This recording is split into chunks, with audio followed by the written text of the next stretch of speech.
Hello and welcome back. I am Vandana and we are learning English grammar of class 5. This is EduRise series by Amit Publishing House and here is the book Grammar Pinnacle. Let's move on to chapter number 26, which is diary writing. So diaries are a great way to keep track of the past. Past का track रखने के लिए diaries बहुत ही अच्छी चीजें हैं. Analyze the present and think about the future. जो कि प्रेजेंट को एनालाइज करते हैं, फ्यूचर के बारे में वो सारी ऑब्जर्वेशंस लिखते हैं. You can talk to your diary and tell it everything. आप अपनी डायरी से बात कर सकते हैं, उसे हर चीज बता सकते हैं. Any celebration, disaster, important information, advice, ideas और रेसिपी. सो कोई भी इंपॉर्टेंट चीज, चाहे वो कोई एडवाइस हो, चाहे कोई आइडिया हो, चाहे कोई रेसिपी हो, वो सब चीजें हम अपनी डायरी में लिख सकते हैं. Almost everything you feel like, जो भी चीज आपको मन करे. A diary is a record of all the special events. सारे special events का ये एक record है. And occasions in your life, जो भी occasions होते हैं आपकी लाइफ में वो भी आप यहाँ पे लिख सकते हैं. Arranged by date, date के according आप लिख सकते हैं. And it is an expression of one's deepest self. ये एक person के deepest self को, आपके thoughts को, आपके ideas और आपके feelings को express करने के लिए होता है. Since it is not written for publication, ये publication के लिए नहीं लिखा जाता है, you can write just what comes to your mind. आपके दिमाग में जो भी आ रहा है आप वहाँ पे लिख सकते हैं. You can also add drawings or paste some photographs in memory of the event. यहाँ पे हम जो है उस इवेंट की मेमोरी के फॉर्म में कुछ ड्राइंग्स डाल सकते हैं यहाँ पे, या फिर फोटोग्राफ्स पेस्ट भी कर सकते हैं. So here is a sample of diary entry. Diary entry का एक सैंपल दिया है जिसमें आप सबसे पहले लिखते हैं डे एंड देन डेट, फिर उसके बाद हम लिखते हैं टाइम, फिर आता है dear diary, I am very excited today. आज मैं बहुत खुश हूँ. I had never thought that I would be able to bowl so well in the final match of the inter house tournament. तो इंटर हाउस टूर्नामेंट हुआ था जिसमें मैंने बहुत अच्छे से बॉलिंग की थी.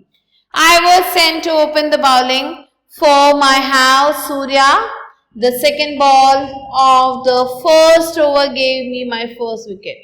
So मैंने wicket भी लिया and in the last ball of the same over I took another wicket. और फिर मैंने last ball में फिर से एक wicket लिया. Wow! Thereafter my morale was boosted. I ended up taking 6 wickets and the Bhaskar team was out for 132 runs. I was sent down to open the batting but managed only 12 runs. मुझे जो batting करने के लिए भी भेजा गया लेकिन मैं सिर्फ 12 ही रन बना पाया. But we were sure we would win and we did. We won the match by 24 runs and I was declared the man of the match. तो मुझे जो है वहाँ पे जो है हमारी टीम जो 24 रन से जीत गई और मुझे मैन ऑफ द मैच बना दिया गया. I am very tired now. अब मैं बहुत ज़्यादा थक चुका हूँ. My legs are aching, so I will close for now and take a shower and go to bed.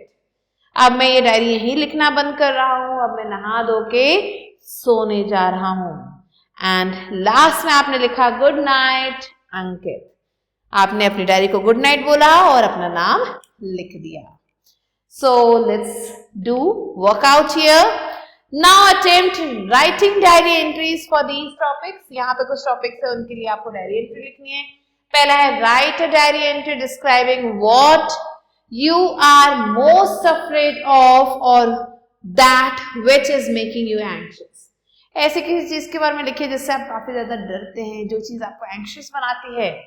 You can mention any event or subject or person. किसी event को, किसी सब्जेक्ट को या फिर किसी पर्सन को भी आप यहाँ पे मेंशन कर सकते हैं.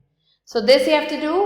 Next, let's move on to the second one. What do you want to be when you grow up? अब जब बड़े हो जाएंगे तो आप क्या करना चाहते हैं, आप क्या बनना चाहते हैं?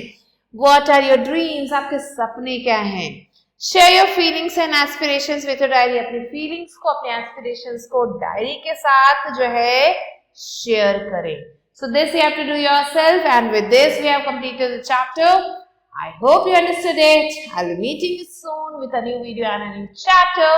Till then, stay tuned and thanks for watching.